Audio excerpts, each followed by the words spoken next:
Welcome back to Underage Packers. This is Joey here to give you a recap of the Packers' second preseason game of the 2021 season against the New York Jets. They lost. I don't know how I'm going to recover. It's going to take me at least a few days to get my mind straight after this horrific loss. But today I'm going to be talking about a few of the notes, a few observations I got from my 2,000-foot view, more like I don't know, 500-mile. I'm not good with distance. 500-mile view, if you want to call it, from Lambeau Field here in St. Louis. Let's start off with the offensive side of the ball. And Devin Funchess, I don't know. Oh, okay. I was looking at my notes, and I wasn't scrolled all the way up, and I was like, why am I talking about Devin Funchess? Let's talk about the quarterback, Kurt Benkert, instead. If you missed it, if you don't know why, Jordan Love was out. He had a shoulder injury at the end of the half in week 1, so he's not playing today. Kurt Benkert played through the first snap all the way until one drive into the fourth quarter. So quite the day for Kurt Benkert before Jake Dolegala came in. The 6'7" quarterback project came in and threw a pick on his only pass and probably his last as a Packer. Benkert had a monster first half, dotting it up, hitting Malik Taylor up on the sideline, lobbing it to Jay Sternberger in the end zone. I love Kurt Benkert, man. He has to be the easiest player to root for, which I have tweeted out more than once in these past few months. I've loved having him on the Packers. I've followed him on social media, on his Twitch before, so to have him on the Packers is obviously incredible. And then for him to get this great opportunity after Jordan Love goes down and him to make the most of it, especially in the first half, was great. Some absolutely highlight throws, flashy plays from Kurt Benkert, extending some plays on the run. The play to Malik Taylor where he rolls out is absolutely phenomenal, and it will be interesting.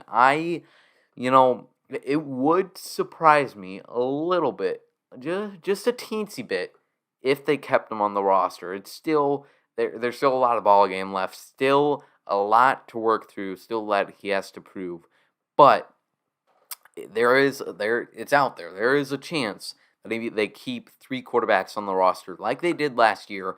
Kurt Benkert, Jordan Love, and then obviously Aaron Rodgers, which would be pretty fascinating. And obviously they'd have Jordan Love as the backup because they have to. And I'm not sure Twitter has likened to the idea that Kurt Benkert is now better than Jordan Love, which is false. I mean, he had a good game. He had some good throws last week as well. But let's slow down here. Jordan Love's quarterback too. Even though I joked about it on Twitter because it was funny. I'm funny. But you guys are not. You're not funny. But yeah, Jordan Love's quarterback too. Kurt Benkert, excited to see opportunities he gets through the future. Maybe quarterback two for next year. Just throwing it out there.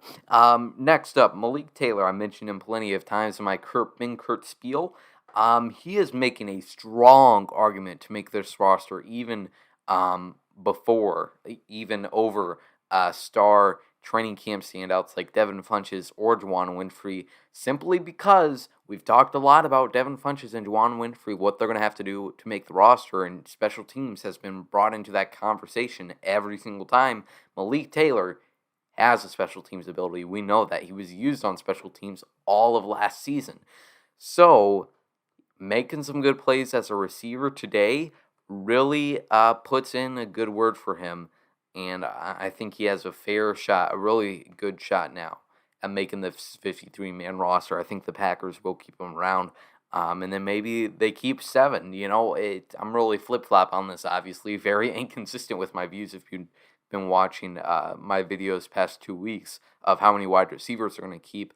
But obviously you have the 5 locked in, and then a handful of guys that have a shot here at making this roster as well. Moving on to the tight ends, Jay Sternberger, I believe, was the only one active today. Isaac Nada was placed on IR. Dominique Daphne was injured as well. Robert Tonyan, Mercedes Lewis, obviously not out there today. And then Bronson Kafusi and Daniel Crawford as well active. So big time tight ends out there. But Jay Sternberger, he had 1 drop, and then he had that touchdown. Other than that, you really didn't hear or see too much from him. I believe maybe a few checkdowns he got, but his future with the Packers is undetermined at this point. Nice to see him get that touchdown, but he is certainly making it hard to root for him. Even for me, who's one of the guys still on the hype train for Jace. Talking about some running backs now, you have Kylan Hill, Patrick Taylor, and Dexter Williams getting all the snaps at running back. Kylan Hill, man, I am so excited to see what this guy can do, even as a running back 3. I think today he pretty much sharpied himself in, to use Zach Cruz's words, I believe it was, at running back number 3 behind A.J. Dillon and Aaron Jones. Another touchdown today, making, it wasn't a touchdown where it was just a 2-yard run. It was a 20-yard touchdown where he evades some defenders and makes his way to the end zone. So Kylan Hill, another nice play today, had some really good runs as well. I really liked what I saw from him at training camp practices. So hopefully, obviously, I think he'll make the roster at this point, and then hopefully we'll get to see him at some points along the regular season. Moving on to the defensive side of the ball, not too much to talk about here, but 2 rookies having themselves a nice day. Eric Stokes, who didn't play much, but played about half of the first quarter, first 2 or 3 drives on defense. One play, he got burned by the veteran Corey Davis, and then another, he had a really nice pass breakup on 3rd down. So overall, Eric getting some experience. I really liked what he showed from the pass breakup, getting his hands in there, and really showing how he can use his physicality for good and not for bad, like it's so often talked about. Another rookie, TJ Slaton, the 5th rounder from Florida. Big boy. I was so hyped to see him get that sack, using all of his body weight to bring down Davis Mills. Mike White, was it? For the Jets at quarterback, doesn't matter, but TJ Slaton, a great play. You could see him get in the backfield, disrupting plays quite a bit today. He had one on a run play where the running back was running around and he almost had him, but he was just a little bit too slow and ended up tackling air. But other than that, I really like what I saw from TJ Slaton. Will really get some involvement pretty early on, I think, over Tyler Lancaster and helping out Kenny Clark along that defensive line. Another guy who I really liked on defense was inside linebacker Chris Barnes. He made some nice plays, wrapped up on a running back on a pretty important play, as important as you can get in the preseason on the 3rd down, getting him wrapping up for the line of scrimmage. Also had some other really good plays and coverage and whatnot. So Chris Barnes, like what I saw from, we know what he's going to do. He's going to be linebacker 2/1 with Devondre Campbell in the mix as well. But I like what I saw from him. Jack Heflin, the defensive lineman from Iowa, also had a really nice day, I thought. Was in there quite a bit, got a lot of snaps, so apparently the Packers like what they see from him as well.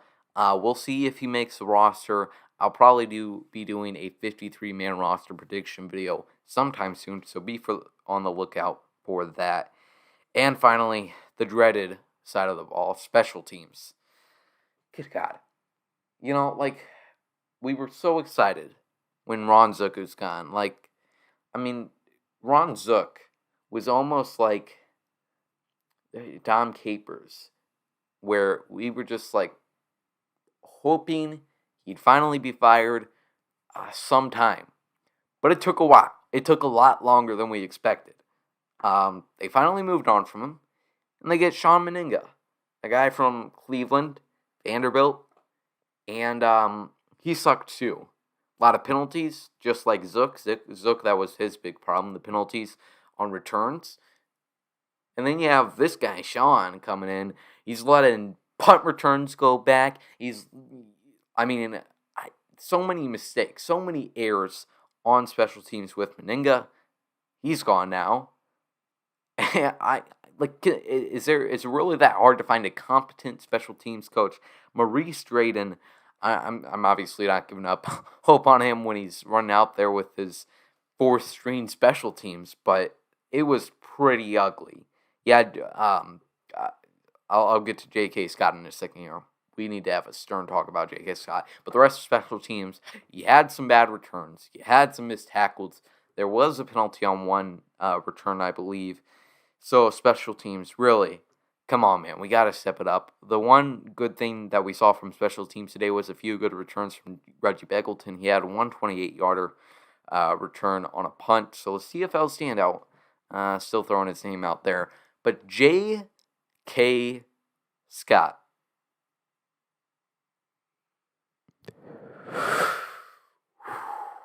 If J.K. Scott is a weapon, he's a water gun. That's what I tweeted out today.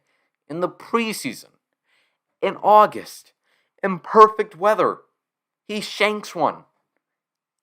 It was absolutely horrific to watch. He had a decent, solid one earlier on, but he shanks one.